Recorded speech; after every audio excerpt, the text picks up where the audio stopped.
Boğazda geçmeyen gıcık, öksürük ağır bir hastalığın habercisi olabilir mi? Yoksa bunu nasıl bakmak, nasıl bir plan yapmak veya öneri anlamında bir soru geldi. Boğazdaki gıcık genellikle enfeksiyona bağlı gelişir ve üst solunum yolları enfeksiyonları en yaygın görülen enfeksiyon türleridir. Dolayısıyla virüs, bakteri enfeksiyon nedeni olabilir. Burada neye bakıyoruz? Ateş var mı? Kızarıklık var mı boğazda? Ve bununla ilgili tabii bir tavsiyem olacak. Yalnız bunun birkaç çeşidi var. Mesela geniz akıntısı da boğazda bir tahrişe, bir gıcıklanmaya, bir öksürüğe sebebiyet verebilir. Çoğu insan akıntı ön taraftan olmadıkça, burundan olmadıkça genize doğru giden akıntıları fark edemiyor. Veya belli bir müddet sonra insanda böyle bir ülfet kesbediyor. Artık onu hissetmiyor. Yani ona alışıyor aslında. Bu geniz akıntısına bu anlamda da dikkat etmek lazım. Laranjit, faranjit bunun nedeni olabildiği gibi bunu enfeksiyon kısmında dile getirdik. Bir de mide asidinin mide kapağını zorlaması ve boğaza kadar asidin ilerlemesiyle kendini gösteren bir boğaz tahrişi, öksürüğü olabilir. 3 neden üzerinde durarak bu boğaz problemlerine bakarak daha isabetli bir öneri yapmak istiyorum. Geniz akıntısını gidermek için kesinlikle nazal anlamda bir şey kullanmak çok faydalı ve etkili olabilir. Burada deniz suyu kullanılıyor ama ben ondan çok daha etkili bitki distle sularından elde edilmiş. Mesela karabaş otunun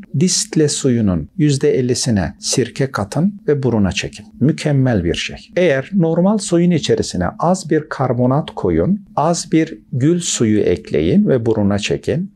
Çok faydalı ve etkili olabiliyor. Ama doğada bulunan bitkilerin öz suları, karabaş suyu, kekik suyu, papatya suyu bir miktar sirke ile karıştırılıp buruna çekmek kesinlikle sinüzit için ve genizit için çok değerli bir destek. İkinci neden olan boğaz enfeksiyonu, enfeksiyona bağlı gelişen boğazdaki gıcıklanma için yine çok sık tavsiye ettiğim kekik yağını, biberiye yağını, mersin yağını, udil hindiyi, zencefili, ada çayını, ıhlamuru güvenle kullanabilirsiniz. Üçüncü neden olan mide reflüsü için özellikle kudret narı, altın başak bitkisi, ısırgan otu çayı, bodur otu, artemisia, pelin otu ve mayıs papatyası. Bu bitkilerden herhangi birisini bulursanız bazen bir bitkinin enfeksiyon üzerinde etkinliği var. Çünkü mide asidi özofagusta, mide borusunda bir enflamasyon tablosu oluşturmuş olabiliyor. Burada iltihabı gidermeye yönelik olan civan perçemi bitkisi, bodur otu bitkisi, pelin otu bitkisi de